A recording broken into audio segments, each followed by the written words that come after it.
Saudi সরকারের আমন্ত্রণে রিয়াদে যাচ্ছেন জেমস। 22 নভেম্বর রিয়াদের আল সুয়াইদি পার্কে গান শোনাবে নগর বাউল। আয়োজনটির নাম রাখা হয়েছে বাংলাদেশ কালচার। এটি সৌদি সরকারের আয়োজন রিয়াদ সিজনের অংশ।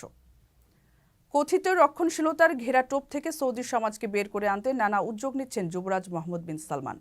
ভিশন 2030 পরিকল্পনার আওতায় 2018 সালে বিনোদন জগৎ থেকে নিষেধাজ্ঞা তুলে নেওয়া হয়। খুলে দেওয়া হয় সৌদির সিনেমা হলগুলো। আয়োজন করা হয় চলচ্চিত্র উৎসব থেকে শুরু করে কনসার্ট, ফ্যাশন শো ইত্যাদির। এরই ধারাবাহিকতায় আরেকটি উদ্যোগ রিয়াদ সিজন। সৌদির মিনিস্ট্রি অব মিডিয়ার আমন্ত্রণে এবারের রিয়াদ সিজনে অংশ নিচ্ছে 9টি দেশ। এর মধ্যে আছে দক্ষিণ এশিয়ার 3 দেশ, বাংলাদেশ, ভারত ও পাকিস্তান।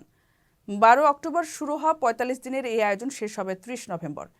এই উৎসবের লক্ষ্য সৌদি আরব ও অংশগ্রহণকারী এশীয় দেশগুলোর মধ্যে সাংস্কৃতিক বিনিময়।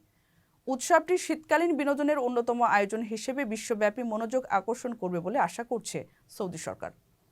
আমন্ত্রিত প্রতিটি দেশের জন্য বরাদ্দ করা হয়েছে 1 সপ্তাহ। সেখানে এসব দেশের সঙ্গীত, নৃত্য, ঐতিহ্যবাহী খাবার তুলে ধরা হচ্ছে। আয়োজনের 7ম সপ্তাহকে বাংলাদেশ উইক হিসেবে বিবেচনা করা হয়েছে। 20 থেকে 23 নভেম্বর পর্যন্ত সেখানে বাংলাদেশের শিল্প ও সংস্কৃতি তুলে ধরা হবে। প্রবাসীদের বিনিয়োগের শতভাগ নির্ভরযোগ্য প্রতিষ্ঠান প্রবাসীর সিটি লিমিটেড। এখানে বিনিয়োগ করে হালাল মুনাফা অর্জন করুন।